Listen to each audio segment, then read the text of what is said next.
சாமி சரணமையப்பா. என்ன இன்னைக்கு சாமி சரணமையப்பா சொல்கிறோம் அப்படின்னு பார்க்குறீங்களா? இன்னைக்கு எங்கள் தாத்தா சொன்ன ஐயப்பன் அவருடைய வரலாறும் கதைகளும் சொல்லலாம் அப்படின்றதுக்காக வேண்டி தான் வந்திருக்கேன். அதனால் அந்த கதையை கேளுங்க. இன்னொரு காலத்தில் பந்தல நாடுன்னு ஒரு நாடு. அந்த நாட்டை ராஜசேகரன்ற ஒரு மன்னன் ஆண்டு வந்தான். அந்த மன்னன் அந்த நாட்டில் உள்ளவங்களுக்கு யாருக்குமே எந்த குறையும் வைக்கல. எல்லாருமே நல்ல முறையில் நல்ல செல்வாக்கியமாக வாழ்கிறாங்க. மன்னனும் தீவிர சிவபக்தை, எந்த குறையும் இல்லாத சிவபக்தை.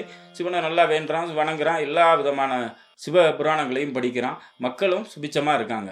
ஆனால் அந்த மன்னனுக்கு ஒரு குழந்தை இல்லை. நீண்ட நாட்களாக குழந்தை இல்லை.